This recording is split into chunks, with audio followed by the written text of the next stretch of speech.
Okay, I'm going to start the webinar.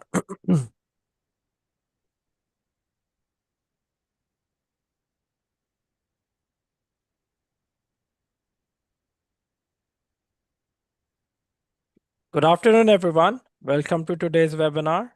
My name is Kabir, and I'm with Battle Lever Research Group. I will be your host today. Today, we have Gabriel. He will be talking about managing feed costs and nutrition through winter. Before we dive in, I like to take a moment to thank all the counties that support and fund us. Because of them, we are able to organize webinars like these for you. A quick few housekeeping items. If you have any questions during the presentation, please hold them until the very end. We have 15 minutes for Q&A session. However, if something urgent comes up or you need my help during the webinar, feel free to type it in the chat section. I will be keeping an eye on it throughout the session. Without further ado, let's begin today's webinar, and please help me in please join now please join me in welcoming our guest speaker. Over to you, Gabe. Thank you, Kabir. Yes, thank you for the invitation to speak here to you today. My pleasure. I'm here with the University of Saskatchewan. I've been working here for the last 6.5 years so far, and before that, I was at U of C for a year, and before that, I lived in Lethbridge for 4.5 years or so. So, yeah, it's a great pleasure to talk a little bit about managing feed costs and nutrition through winter. Um, I'm sure for many of you, some of the things we're going to talk here is not new, but hopefully we're going to review some important concepts and maybe bring some new ideas to you by the end, and hopefully we can have some good discussion in the end. But to start here, just want to say there's no silver bullet, right? Every farm and production system would likely need a different approach. I think there is a lot of different ways that we can do this. We can feed cattle, and there's not just one way, but there is a lot of things we can do to improve that. And we can't really reduce what we need to feed in terms of nutrients that cow herd unless we change the herd, right? So that's one thing we need to keep in mind to try to manage cost. I can't just decide I'm not going to feed enough. I'm not going to feed as much this year, right? The cow herd has a need of nutrients to meet those requirements, and we can't change that unless we change that herd. And we're going to talk a little about if you want to change the herd, how you can do that, and then maybe save some feed costs there. So the idea is kind of like kind of discuss a little bit the biology, understand that biology of the cow, so we can better supplement that animal when they really need, and then ensure that we can save money where we can and increase profitability. But the challenge we have is to figure out how we can do that in the cheapest and cheapest way possible, right? So we're going to try to discuss some of those things. But we really need to think and not just a short-term feeding plan, right? We need to think in a year-round feeding plan, because if we have that well-designed feeding plan for the whole year, it will also reduce the feeding cost in the winter period of time, because cows will kind of get to that winter time in better condition and needing less nutrients than if you don't have a year-round feeding strategy. So the goal of any of the cow-calf farms is to produce a live calf per cow per year. It's easier said than done some years, right?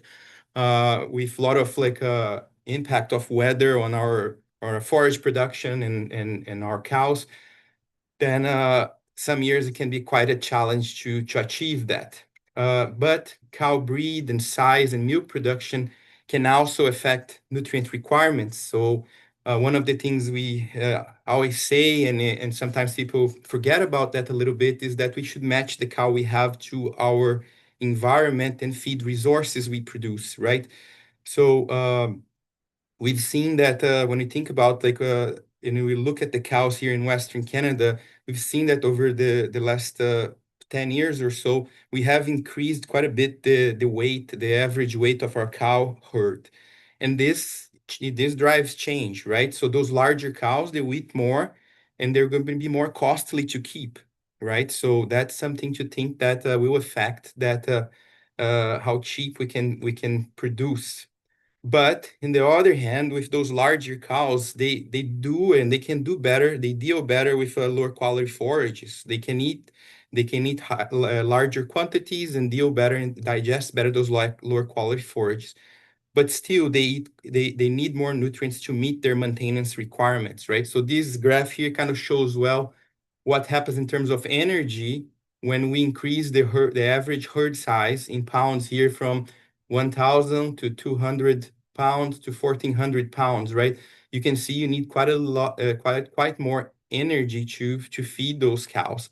And when you look specifically here in the winter, or just in the end of uh, just in the winter months, or just in the end of the gestation period, that can be quite high, and that can translate into a lot of extra feed that you need to supplement. But we need to understand that we still need to supplement, right? We can't afford to underfeed cattle, specifically, and more, even more now when we have cattle prices so high, right? The calf prices are so high, right? So if we underfeed, we have issues, right? We all know that you can have low conception rates, increased open rates, low calf birth weights and weaning weights. So it's a lot of losses there. We can delay cows' return to estrus. We can increase disease and mortality rates in the herd, right? And yeah, the economic losses are drastic, and some of that uh, takes some time to see that effect, and it's a cascade effect. And then when it starts to happen, it's really hard to revert, to bring the herd back to normal, right? So we really need to prevent that. And most years, producers can do that quite well. And usually, when we have drought or forage production issues, then it's when we have most of our challenge, right? Or when feed prices are really high, and then people can't really feed them, or don't have the budget to feed what they expect to feed, and that becomes a challenge. So just an example here, the Western Canadian Veterinary Med WCVM here in Saskatoon Disease Investigation Unit, a couple of years ago did an investigation in a farm that had 25% of the cows open, and when they looked at why was that, they kind of went back to nutrition. Like the last the year and the 2 years before that, 2022, 2021, they had really big issues with drought in that farm. And then what happened is they didn't have forage quality in quantity and quality for their herd. And over time, what happens, you could see here in terms of like the proportion of calves that were calved in the first, second, and third cycle of their and most of them, you can see here, moved from the first to the second to the third. You see that shift, instead of having most of your calf being born in the first cycle as you would like, so you have a more homogeneous crop, and then those cows also have more time to rebreed. You can see that because of those droughts and lower quality feed, it pushed cows to second, third, and many of that, though, and a lot of those cows then also were pushed to over the breeding period, and then in 2023 they kind of ended up open, right? So this is not something that happened in just one year. I want to kind of highlight here. This was a combined. It wasn't great in this 2 year before, and then with bad quality forage and quantity, and not a well-designed supplementation plan, it kind of like got worse and worse. So, and again, like this can be reversed or can be changed, but it's very costly and take a lot of time. So we really want to work to avoid all those things to happen. Um, and to be able to feed cows well and understand what's happening, we need also to understand like how they use those nutrients, how cows prioritize the use of nutrients in their body, right? So the first thing they do when they get nutrients from feed, right, when they digest and absorb those nutrients, they will try to maintain their body, right, maintenance. and then they will try to maintain that pregnancy too when they're pregnant, right? Keep that fetus alive. And very often they will lose weight to maintain that pregnancy, right? So they will kind of prioritize the fetus as much as possible. But if that animal needs to grow, that's not going to happen if you're not feeding enough, right? So they will only grow once they meet their requirements for gestation and maintenance. And then later on, when they're producing milk, they will only produce milk and grow if those previous requirements are met. Then the last requirement or the last thing that animal is going to think about doing is reproduction, right? So if you think a cow that is being underfed and then it gave birth and then that it's producing milk, right? Uh, that cow is not going to start cycling again and rebreed if maintenance requirements. And for that, if you think about if it's a heifer that first calf heifer that's still growing, that needs to meet that requirement for growth. So only after all of that is met that their animal is going to start thinking about rebreeding. So very important to think about the nutrition also, not just in the end of the gestation in winter time, but straight after parturition too, making sure that that animal is in a getting enough energy to meet all those requirements, so that that cow, that heifer can start cycling as quick as possible and get bred. And one of the best ways to that we have to monitor if our animals are in good condition and it's going to be ready to calve and it's going to be ready to rebreed quickly is to keep a good body condition in those animals. And when I say body condition, is we use the body condition score to kind of understand how much energy reserves that animal have, right? We don't want very skinny animals, and we don't want very fat animals, right? The very fat animal is going to be very costly, right? It's a lot of you fed a lot extra feed than what you needed to feed that animal, and then you're going to have also issues later on in calving time.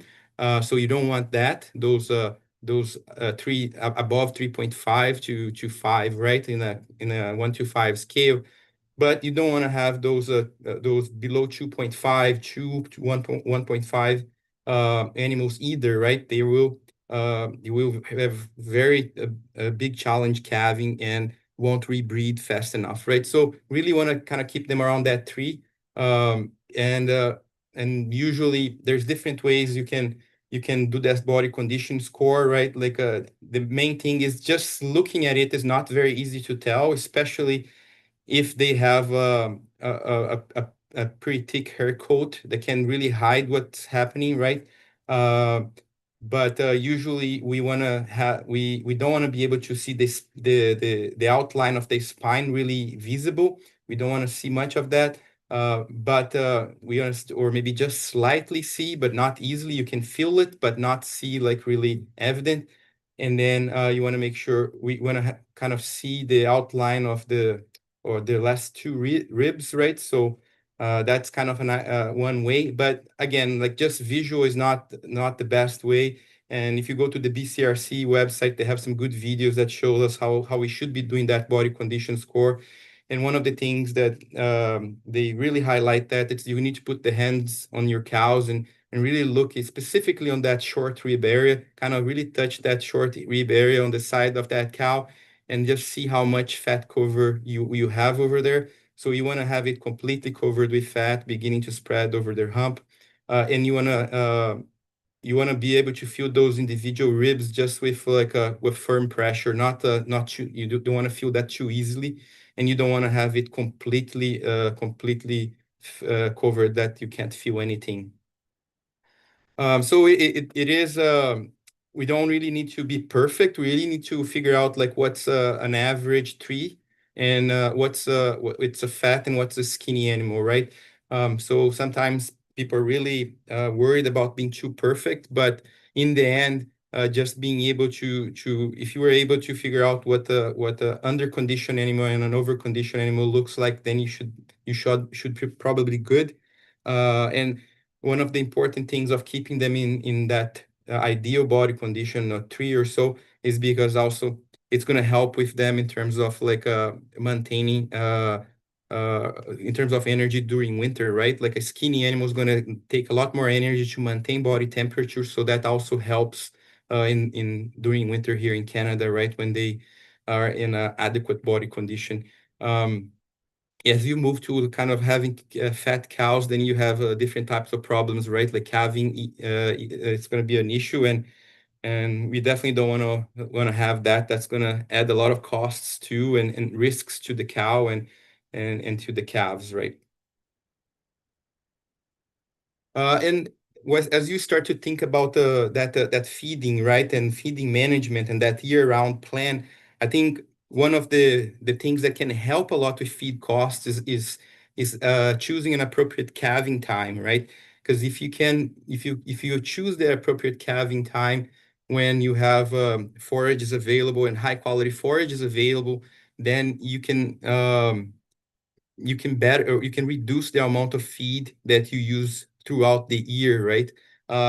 Sometimes that's easier said than done, right? Like a lot of producers choose to have an earlier calving time because they want to be doing cropping and other things later on, right? And some of the purebred people want to do it earlier too for other reasons. But again, if you have the possibility to adjust your calving time to when you have better weather and better quality forages, overall, if you calculate the year-round need of supplementation, it should reduce. So that's something that we see some larger farms moving into it to facilitate and to reduce the need to supplement those animals. Now kind of focusing a little bit so we understand how and how much we need to supplement animals, right? Um, Here we have like a table where we have the nutrient requirements of a average beef cow here, 1,300 pounds or so, from months since calving, from just after calving all the way to 12 months after calving, which would be the last third of gestation here, like 10 to 12 months would be the last third of gestation before the next calving happening. And you can see here that the lowest requirements are between that 7 to 9 months after calving, right? Where it coincides with the period that you just can wean that calf, right? You wean that calf, that's where the cow has the lowest requirements. And then it kind of, after those 3 months, it starts to go up. And in the last 2 months of the gestation, you can see that the requirements in terms of energy, protein, calcium, phosphorus really increase, right? Increasing 30% in energy, 20% in protein, 45% in calcium, and 25% in phosphorus requirements. So it's a drastic increase, and you can see here in terms of energy what happens throughout the year, where we are in terms of requirement when cows are breeding, and then by weaning, right, we really reach that lowest period. And important to know this because then that's when we're going to be needing to supplement, right? In the last third of gestation here, and then depending in that beginning of lactation too, right? After calving. But if you align that properly with the period you have high quality forages, it's likely you don't need to supplement much during this time.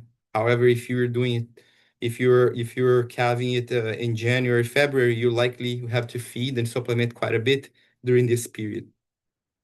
Another thing that's important to realize is when you're calving and the cow has your lowest requirement is the easiest time to recover body condition score, right? So whenever you're calving, that's usually when you're doing preg checks, right?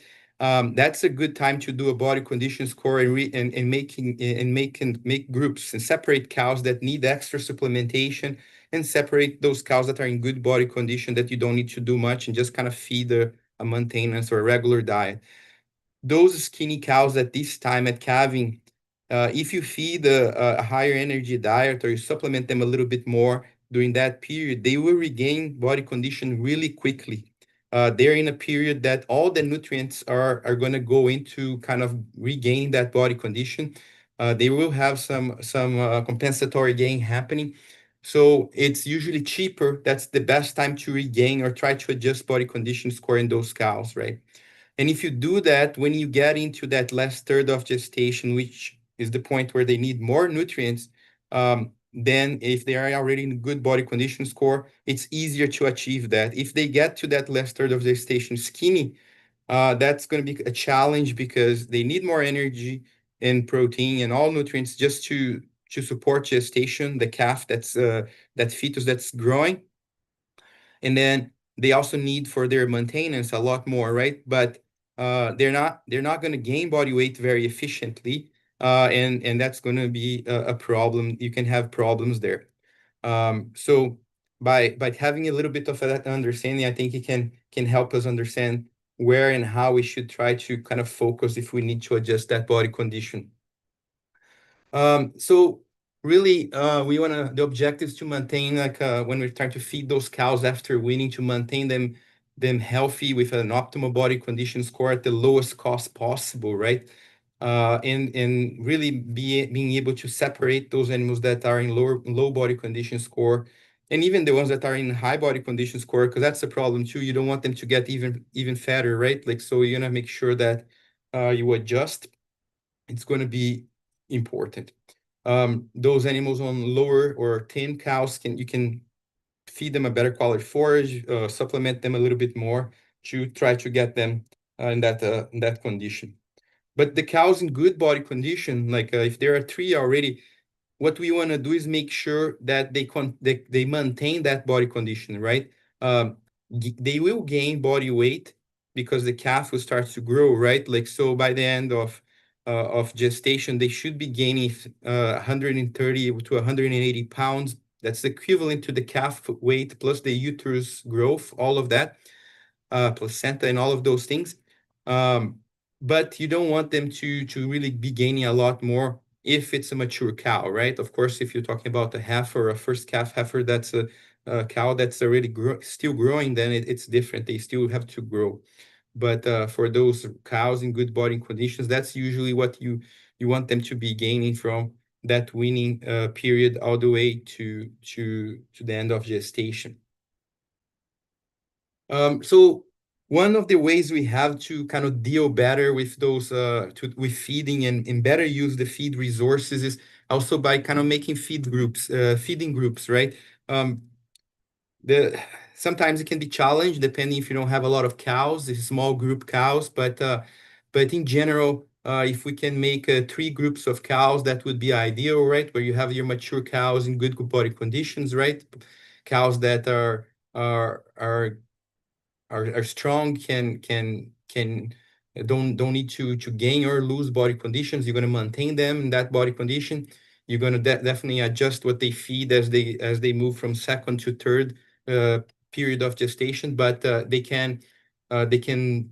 don't need extra nutrients, right? Compared to those heifers or first and second calf cows that are still growing. So those are different group of animals that will need extra nutrients that you can make a better quality diet to support that extra requirement that they have for growth.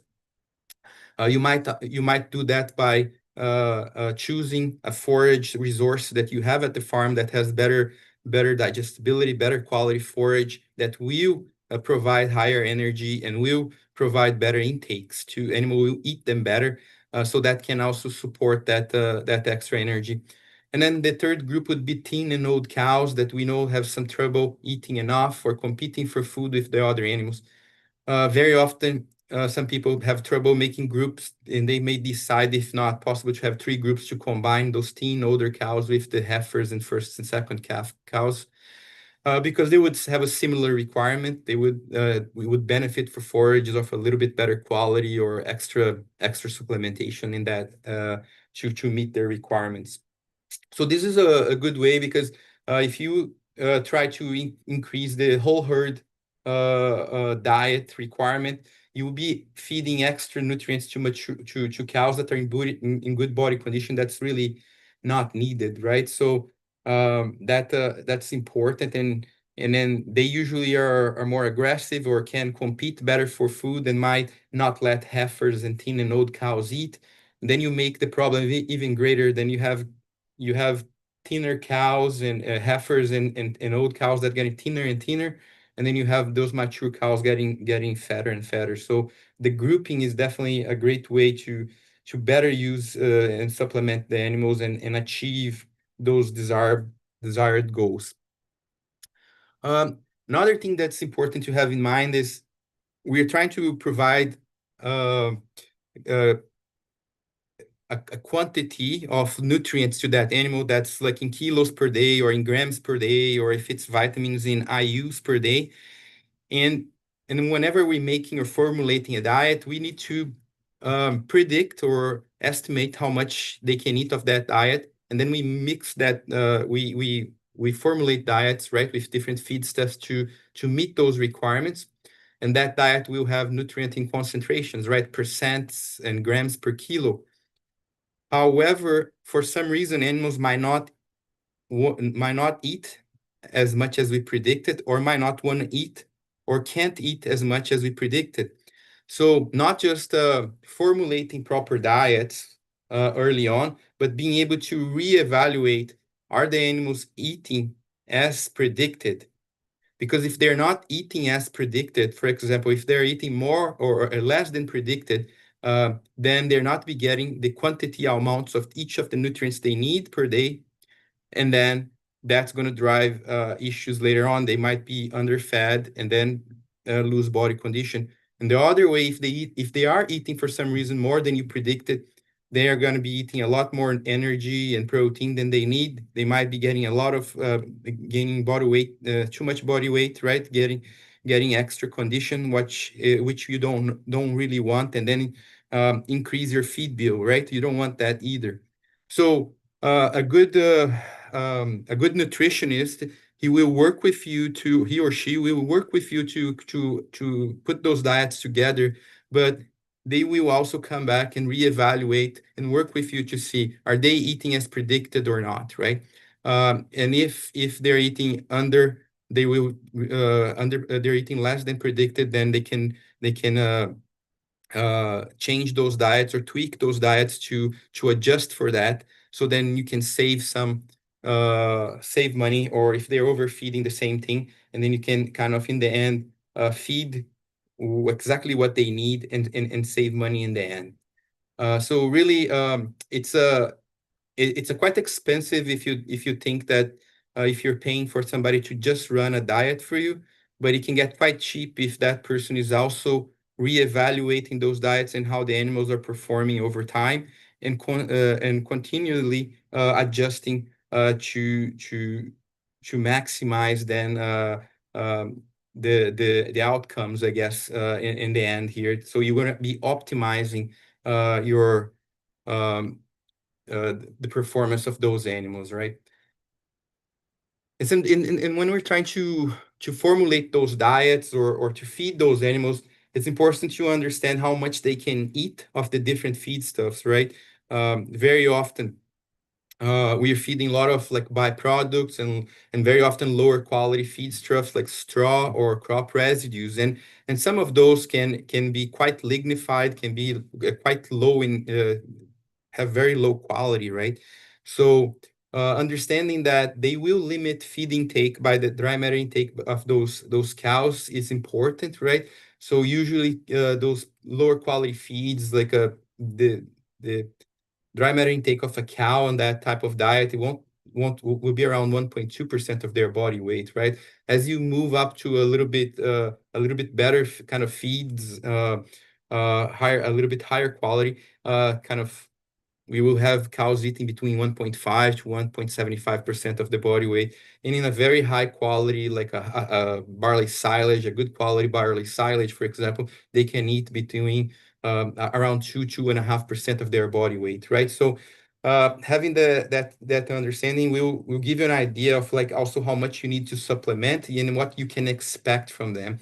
And that's important because sometimes they are already eating to their maximum, right? And then it gets cold and they need extra nutrients because it's really cold.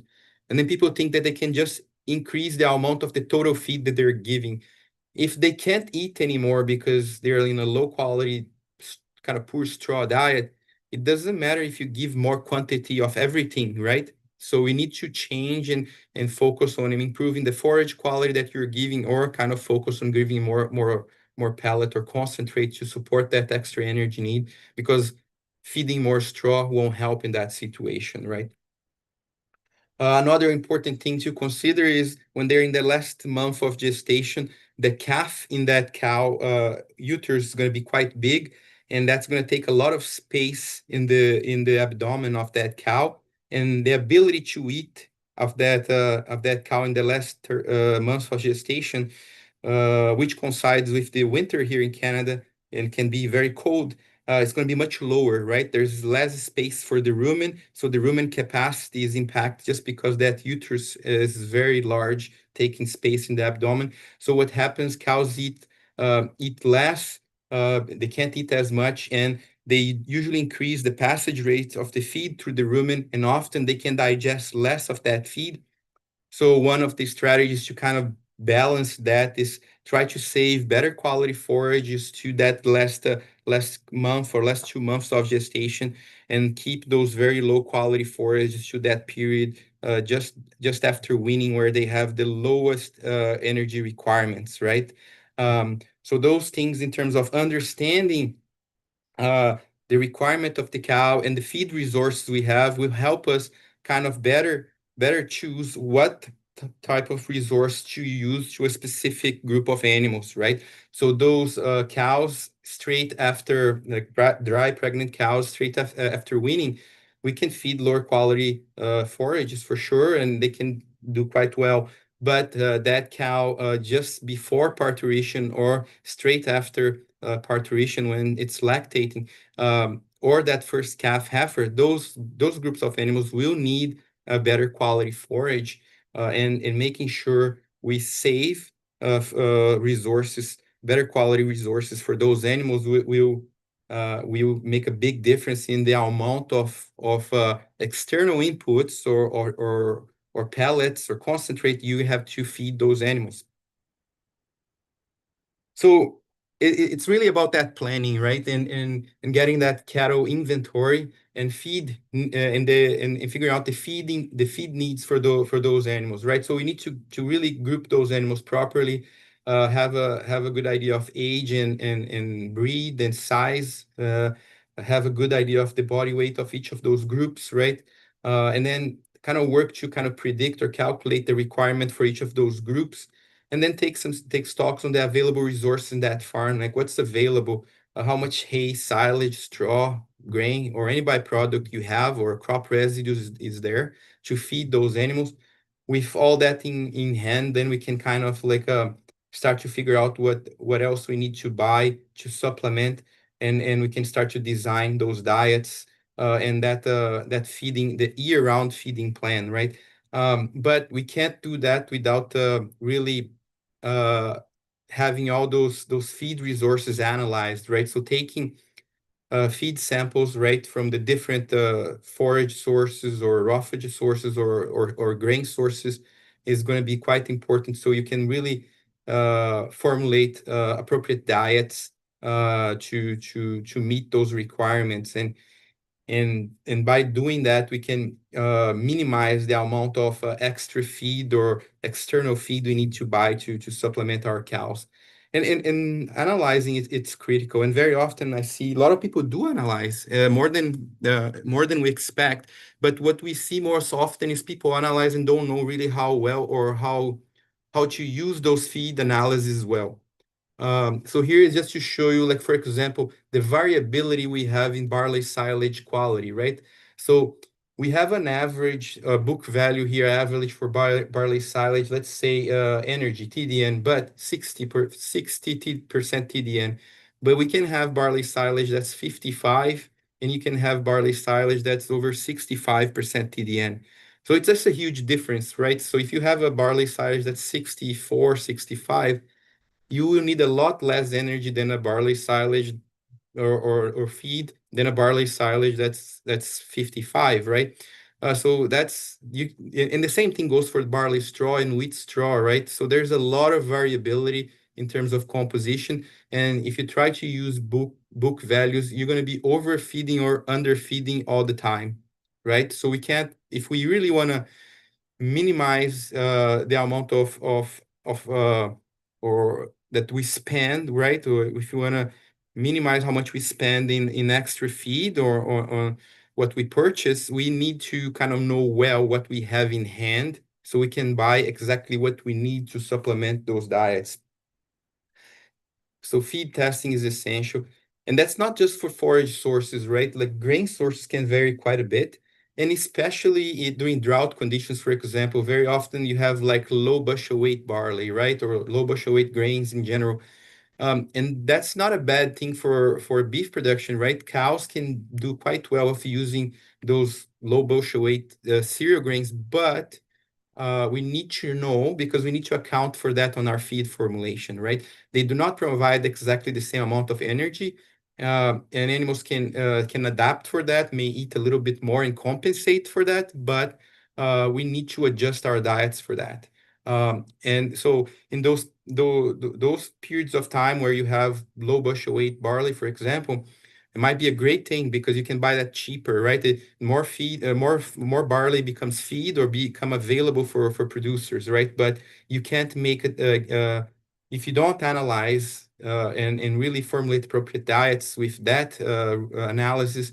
You're not going to make the most of that feed resource.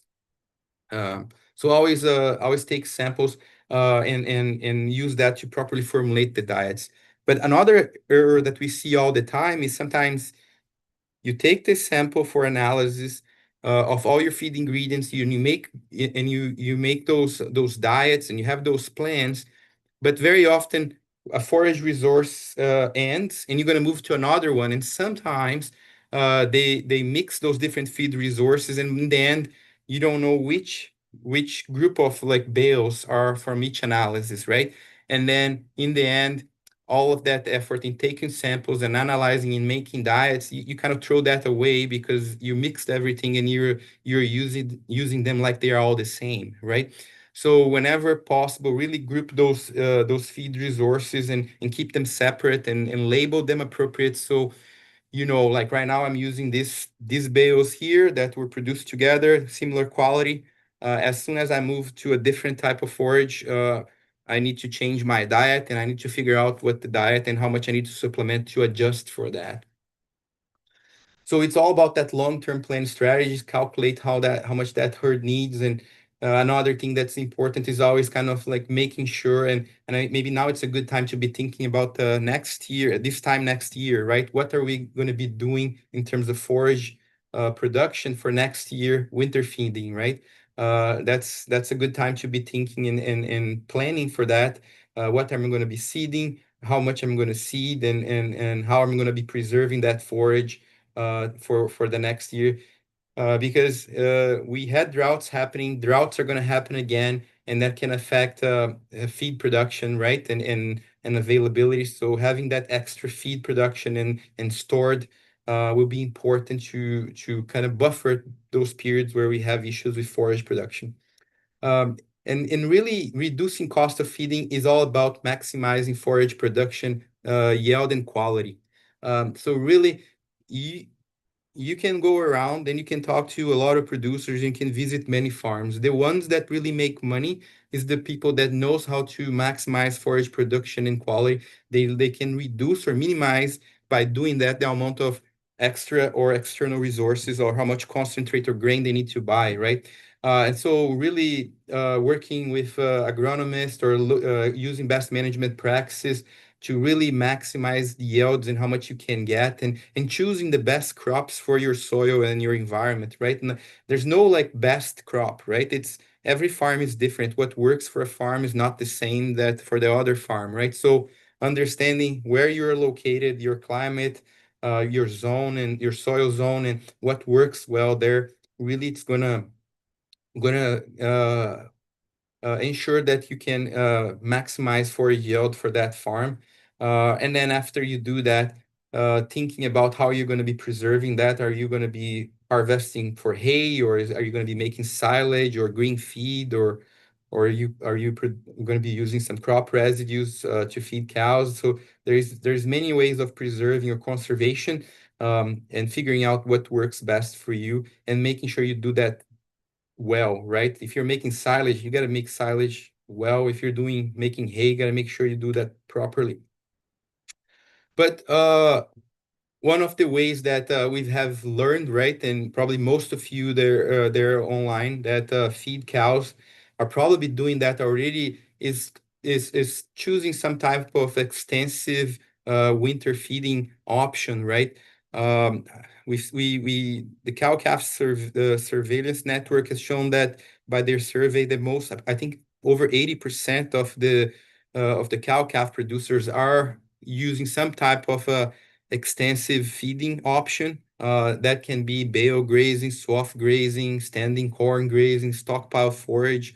So we know that those options can help save money. I'm going to show you some data, but if you work in that area, you know that that has helped reduce costs, right? But like we're just saying here, there's many options, right? And there's not one option that's better than other. It's about like what works for your farm. So the production system needs to be adapted to your farm, your environment, your soil type.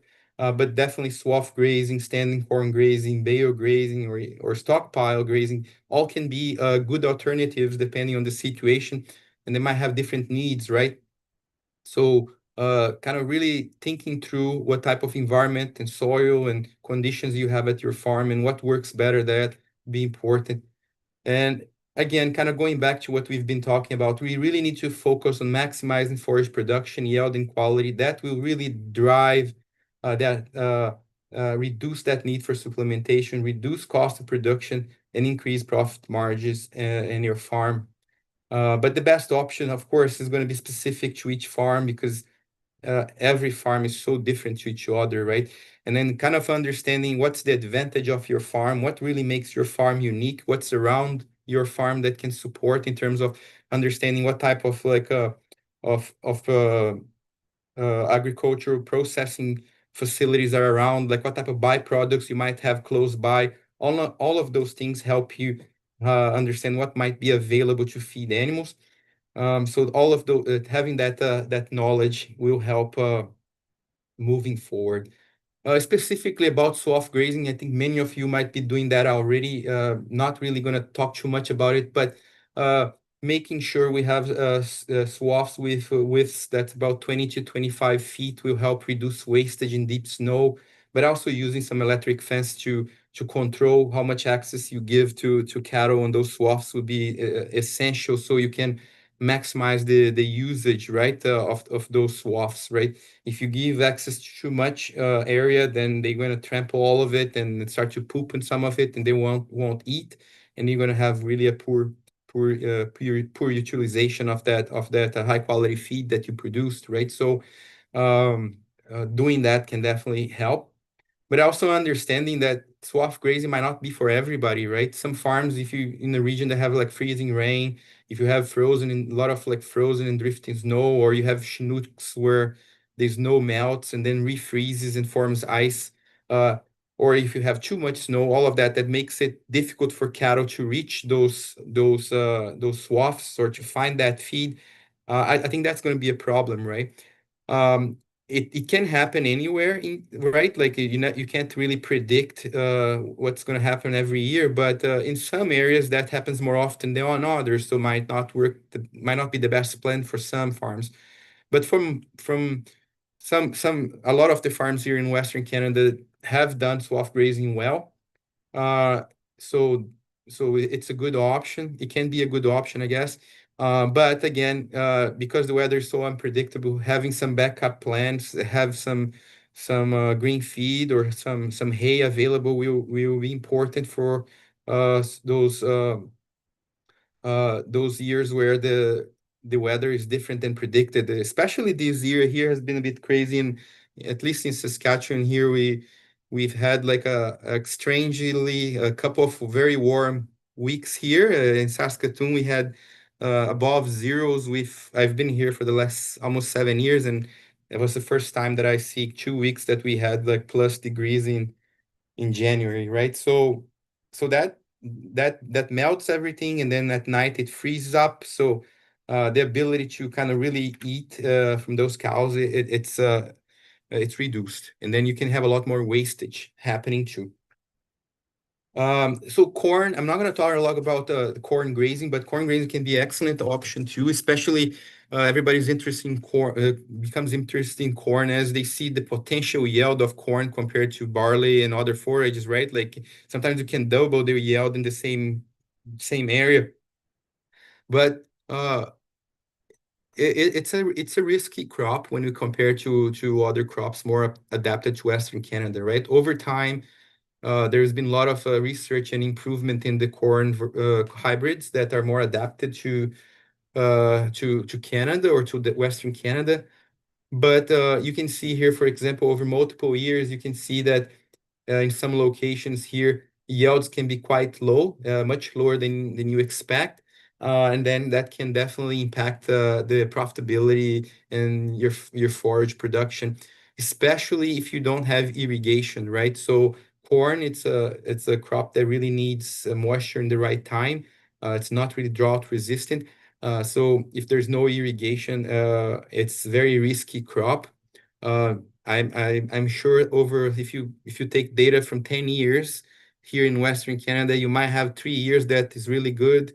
You're probably gonna have 3 years that you're not sure if you made money on it or not, and then you're gonna have definitely 3 or 4 years that you lose money just because the yields are not there.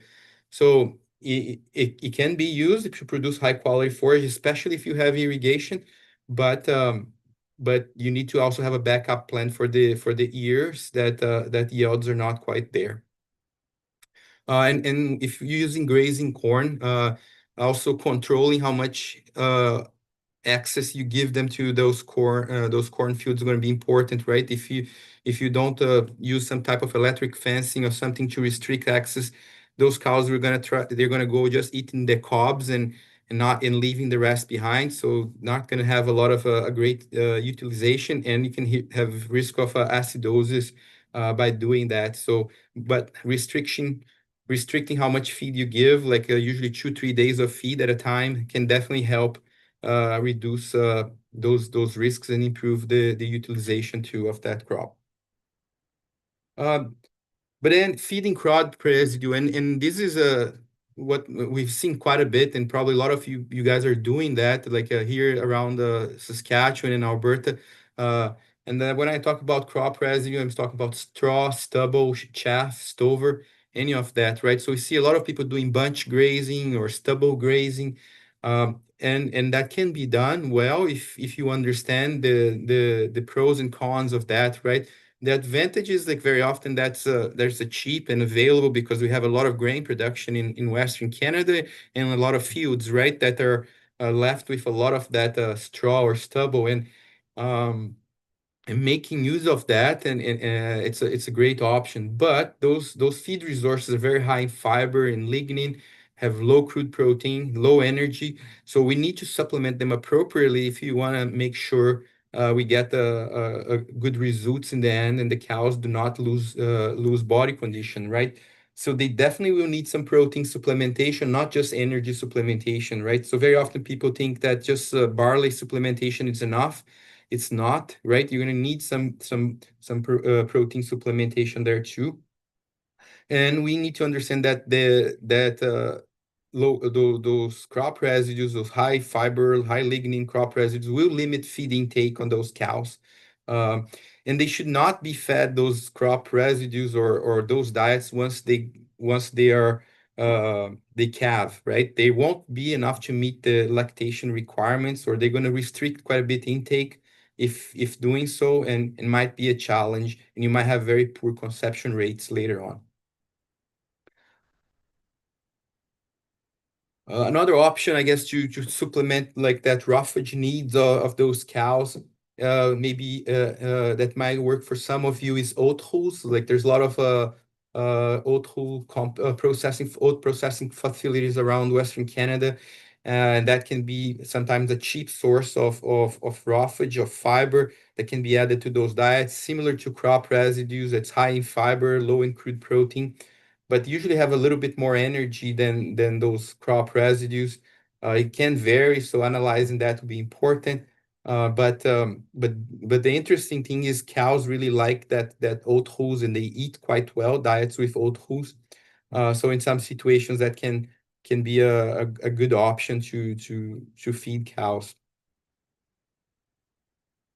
Other option that we see as in terms of feed resources we see in Western Canada is grain screenings, right? And a lot of the feed companies, they use grain screenings to make pellets. So it's a cheap source of feed that we see a lot of people using to feed. It's usually you can purchase that quite cheap and can be a good source of energy and protein, right? But we got to be careful, especially with potential for mycotoxin contamination, especially ergot. Some crop sources, of course, crop residues from specific sources can have a higher issue, especially if there is rye and wheat screenings. You can have more issues for mycotoxin than if you're working with canola or barley and others. But still, there's a lot of risks that you need to manage. Make sure you take samples to analyze because the variability between one truckload to the next is tremendous, right? You can have some very light kind of grain screenings that they're very low in energy, but then you can have some other loads that are very heavy and usually very high in energy. You might have uh, some grain fines or some canola fines that can be high in fat. That might be an interesting source of supplementation. But if you kind of analyze that, you can definitely use that well to supplement some of those energy of feed needs during cows, especially in that final third of gestation there. So really understanding that we will need to feed more of those cows in the end of the gestation, right? And that trying to save those forage sources of higher quality to those cows in the last couple months of gestation and beginning of lactation might be important. It might help save how much you have to feed or how much concentrate or pellet you feed those cows. Uh, During this time now that we are in the end of gestation, that they have a high requirement, often we have low temperatures, right? Especially when temperatures get below -20, that can be a challenge to meet those requirements. So making sure you adjust those diets for that, right? Often we suggest people to increase 1 kilo of grain per head per day for every 10 degrees Celsius drop below -20, right? So if that's just a 5-degree drop, then you give like a half a kilo, right? Not a full kilo. But definitely adjust for that and keep in mind that feeding more forage, especially if the forage is of low quality, it's not going to help them with that because very often they cannot eat more. They're already eating to their maximum, and it won't support that extra energy requirement. Another thing is important to kind of mention is as we're trying to formulate those diets or feed those cows to meet requirements, we can't forget mineral and vitamins, right? Uh, eh, Very often we're providing like a free choice trace mineralized salt. Um, and making sure we track how much they're eating and kind of evaluate if they're eating according to the recommendations for that supplement for the cows. It will be important. If they're not eating or if they're overeating, you can always work with whoever is your supplier to adjust your mineral so we can ensure that your cows are getting what they need. And mineral problems are very common in Western Canada. Here's just a map of like copper deficiency and selenium deficiency in Western Canada. And you can see in the darker areas here where we have farms with copper deficient. And according to the location of most of you are there, I think there's a lot of I'm sure there's a lot of copper deficiency happening. And dealing with that is not a simple issue, right? A lot of it you can adjust diets and you can maybe force feed minerals and improve some of it. But if you have a lot of antagonistics, if your water quality or if you have high sulfate water and other issues, it might be very challenged to meet the mineral requirements of that herd. So really analyzing your water, understanding the quality of your water, but also having a good year-round mineral vitamin supplementation plan, it would be essential, and really keeping track of like are they eating what they are supposed to eat, kind of keeping track of how they're going through is going to be important. Of course there's a lot of cow to cow consumption variability, but as a group in general, if they're not eating you will be able to clearly see that the whole group are not eating. You're gonna have a lot left over. Minerals, it can look expensive, but it's it's very important in overall. It's a cheap supplement that we will ensure that your herd is gonna be efficient and productive, right? So you can't really cut on that. Um, so pay quite attention to that. I think very often we see people kind of not paying enough attention, especially in this region where we see so much deficiency in minerals, especially micro minerals. Um, Water, paying attention to water is also important. Like I said, it can have antagonists like sulfur and other things that might impact cows, but uh, cows water drives dry matter intake. So having readily available high quality water will drive feed intake on your cows and they will do better. So especially if they're being fed low quality feed residues or straw or stubble, it's essential to have high quality water. And very often people depend on snow and so on. And cow will eat snow, and that's gonna supplement the water requirement for sure. But if you don't have other source of water, they will spend too much time eating snow, and that's time they won't be eating, right? And especially if they're on a low quality fiber, like on a forage like straw or stubble, that's not going to be enough. They will have a higher water requirement to eat those diets, and if you don't have that water available to them, their intake is going to be limited, and you might have impaction happen later on, right? So abomasal impaction happens quite often, especially in the deep of the winter where not a lot of water is available and the requirements are high and they start to go and eat a lot more of those low quality fibers. We can see that happening more often. Other alternative feeds that can help supplement the forage needs throughout the year needs to be considered, right? Because they can help reduce the feed costs, right? So annual cereals, right? Sometimes people can plant winter wheat or fall rye or spring wheat, all of that to kind of um, uh, promote forage production for specific periods of the year, right? For July grazing, for example, all of that kind of helps, right? And but definitely kind of understanding what type of byproducts, feeds, or screenings, what's available in your region, right? There's a lot of oil seed processing facilities around there, so definitely working with what's available, or maybe some post processing plants. Is there any byproducts that can be used that I can purchase that's cheap enough that I don't have to pay a lot of trucking because it's close. That can help reduce cost, right, of production. But all those seed resources, right, they can be quite variable in chemical composition. So kind of really analyzing be important and making sure you balance those diets so you can minimize the amount of external feeds that you're using.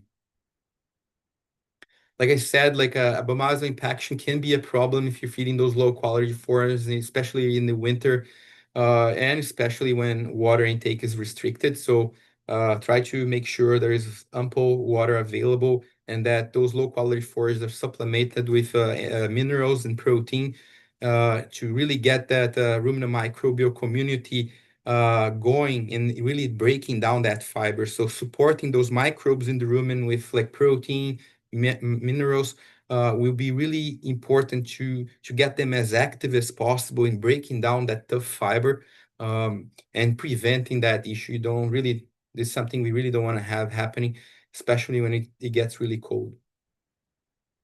So in terms of protein supplementation, some of those protein supplements can be formulated to include some urea or some non-protein nitrogen, but definitely there's a limit of how much we can use on that in the diet, right? We don't want to have too much of the protein coming from urea.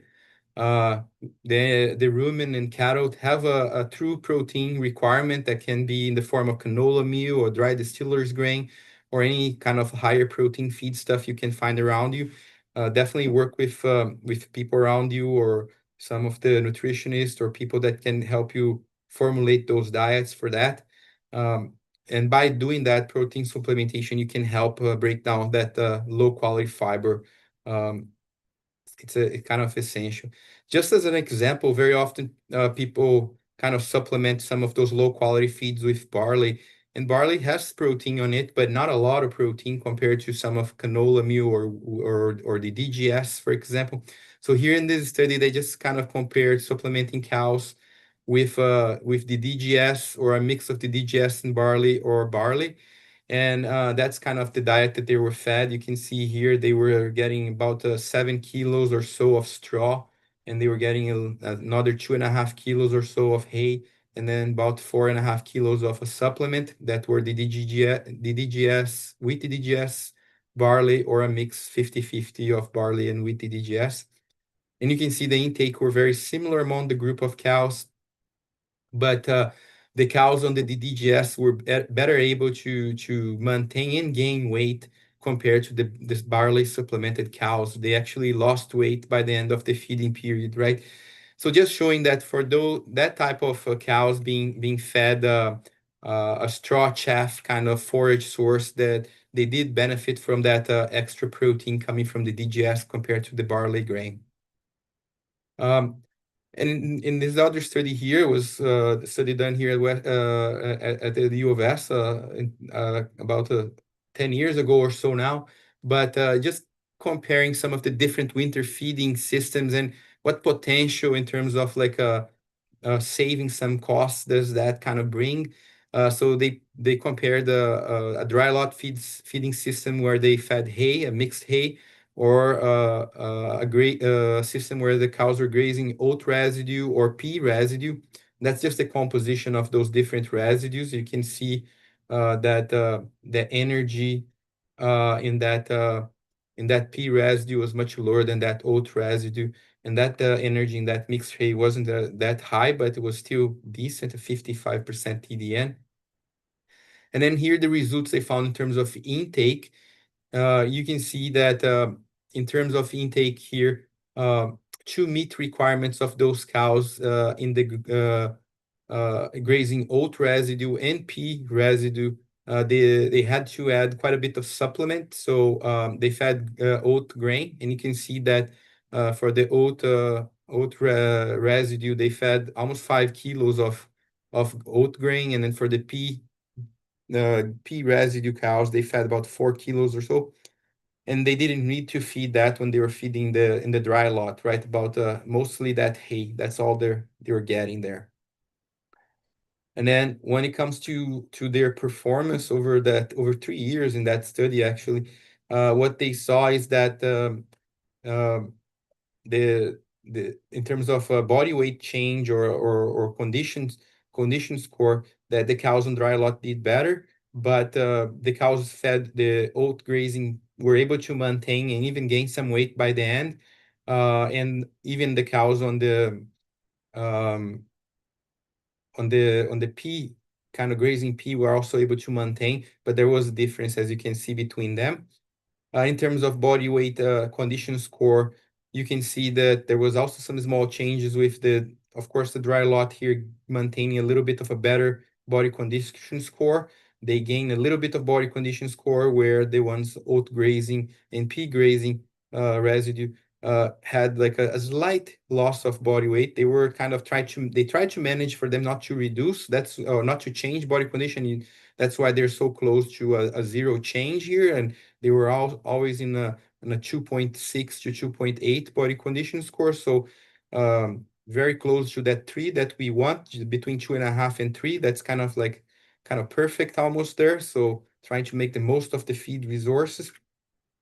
And then the costs are old here, right? That's not the recent cost, but in terms of change, percent change, and I think if we were to recalculate this today, I think the percent change would be similar. So you can see you can save about 30% by doing those extensive systems. In terms of the reproduction, there was no change in reproduction over 3 years. And so in terms of pregnancy rates and all of that was very similar.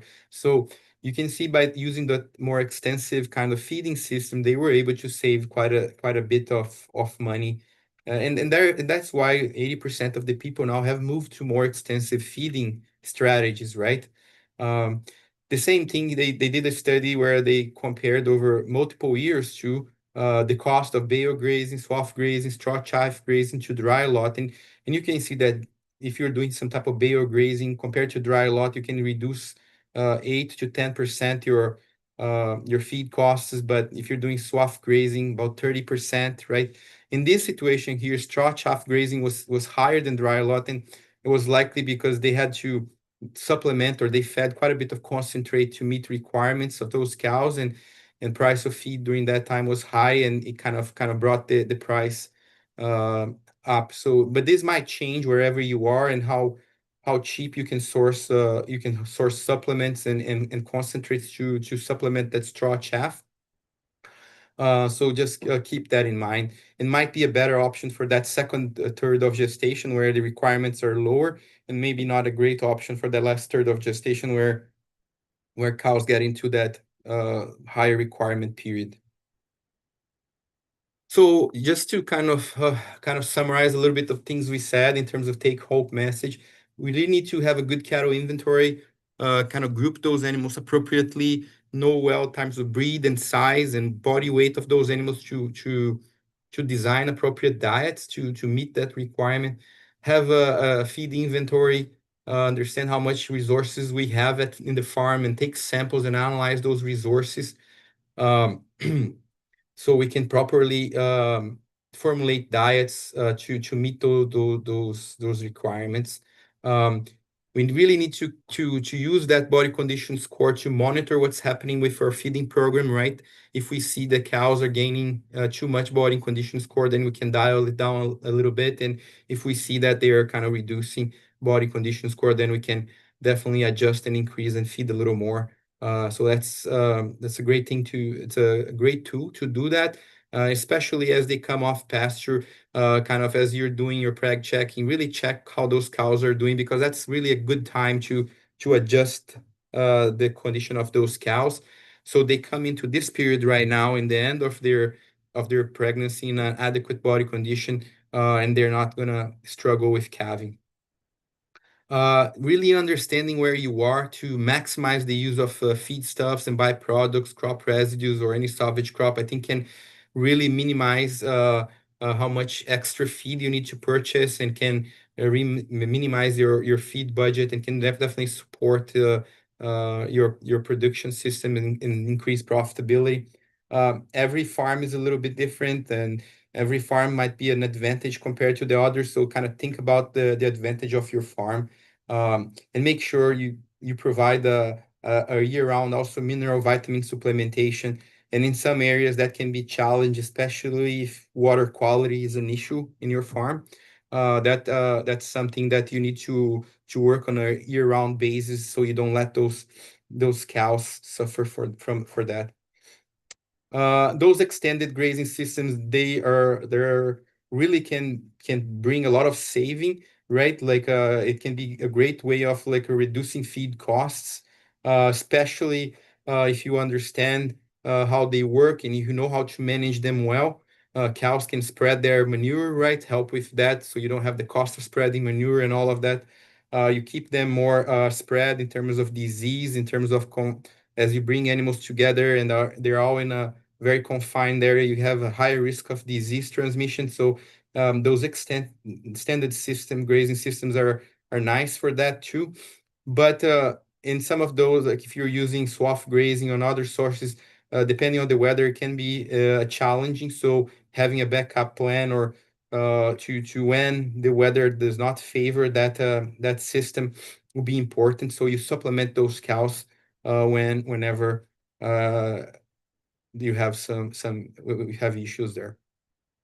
So yeah, just to finalize, I hope you brought something that was interesting to you, and I hope I can answer your questions if you have them. Perfect. Thank you so much, Gabe. Now we will move on to Q&A session. If somebody has any questions, they can type it in the Q&A. Or if there's someone who doesn't like typing, they can always raise their hand and I can allow them to talk. So we already have a question for you. Where to find well good nutritionist? Yeah, well, there's quite a few different groups here in Western Canada, right? There is a handful of good companies that you can reach out. If you I don't want to, I'm not sure if I want to say out loud names, but if you want to send me an email, I can forward names of some good people for sure. Um, there's definitely got a lot of good people around that can do a good job, but you really need sometimes people use a nutritionist or like a feed just a sales guy, right? A feed sales rep, and sometimes they don't have a lot of time or they don't do that like that monitoring, right? I think you need to work with somebody that's going to formulate diets for you, but not just do that. They're going to go on your farm, they're going to look at your cows, see how they're doing. They're going to help you take those feed samples.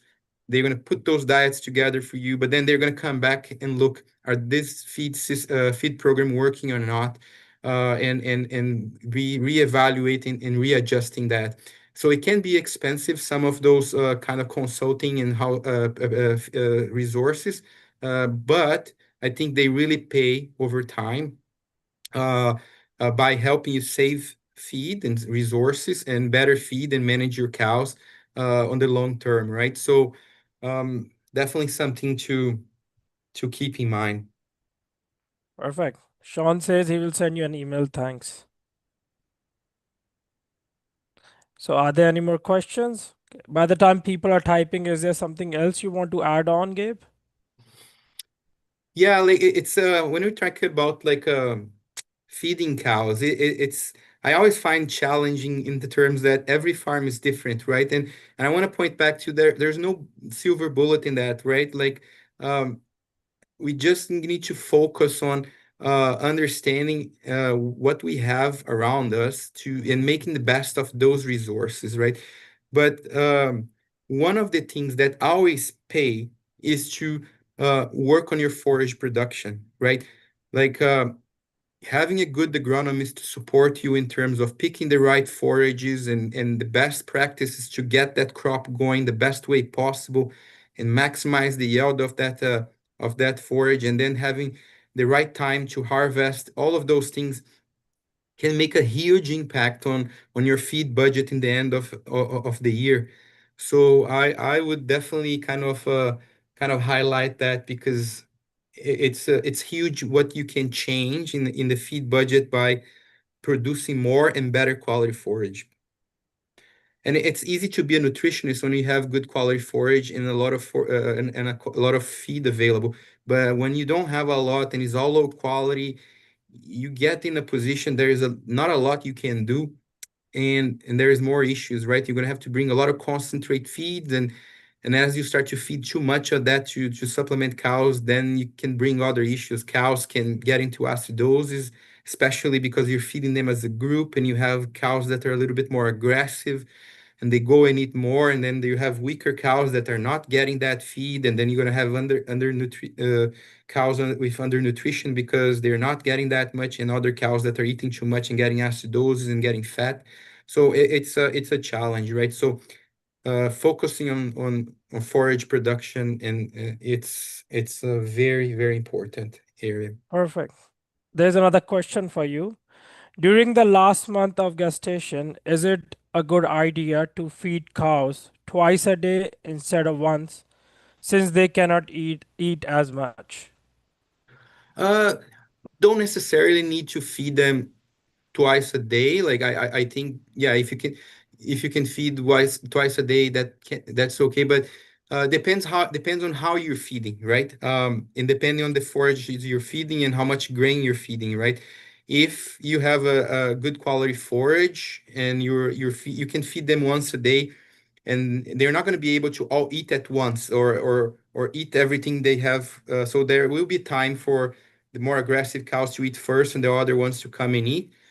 But if your forage quality is lower and you're feeding a lot of grain, you might have to kind of break it down to to to allow cows to not eat as much grain all at once, and then to also allow some of the weaker cows to have a little bit of better competitive advantage. So it depends a little bit on what your diet looks like, how your feeding um, situation looks like, how all of that kind of plays a little bit of a factor. But very often once a day is okay.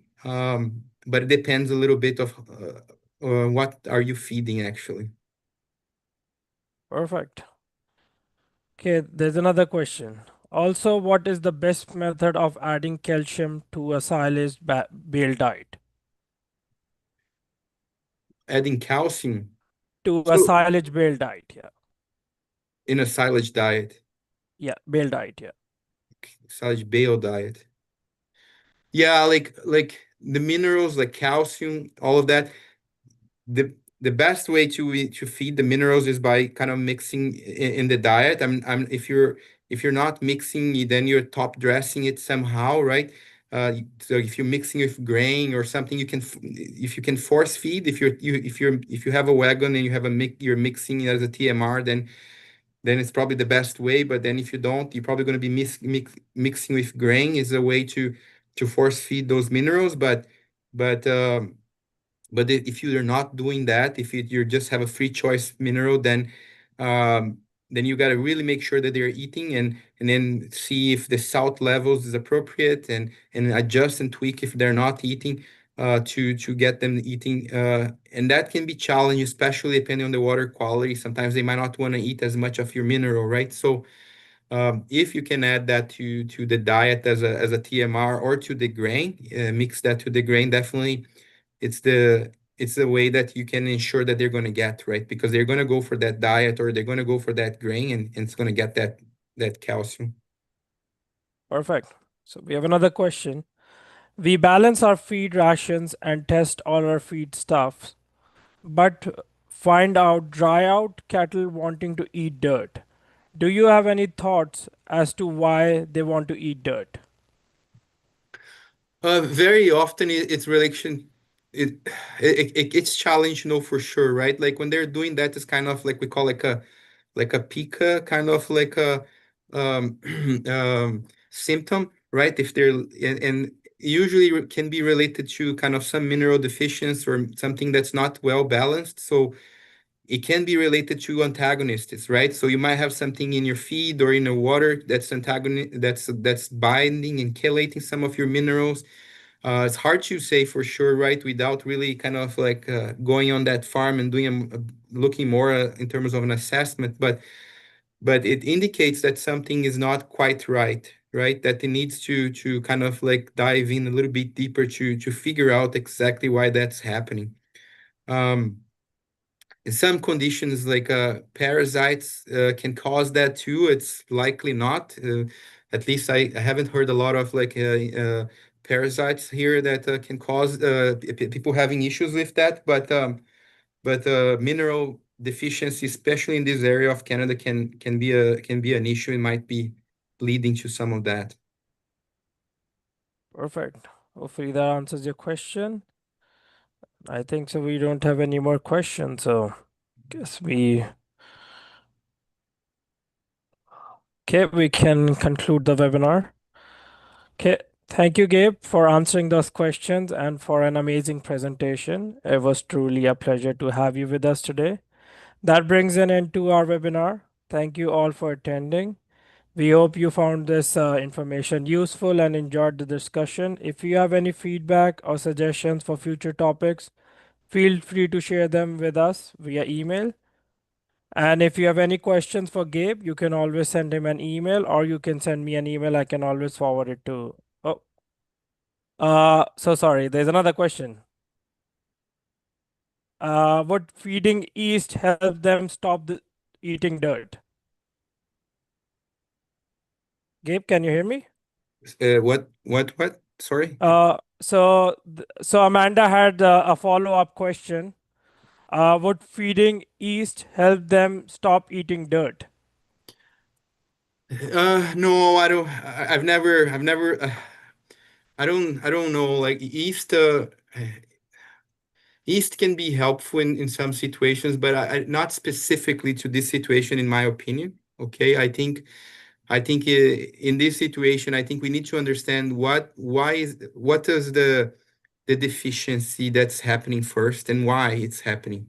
And and and it's likely if you're sampling all your feed resources and your balanced diets appropriately and you're still having an issue, first we need to figure out, are they eating what's predicted to eat of that diet? Because if they're not eating what's predicted, then they're not getting all the nutrients, right? Then second, okay, they're eating what's predicted. So let's look at, is there any antagonist? Like look at water, look at some other antagonists in the diet that can bind specific minerals and cause that. So we need to kind of look a little bit more broad to figure out. And it's not going to be yeast that's going to solve this problem, in my opinion. Perfect.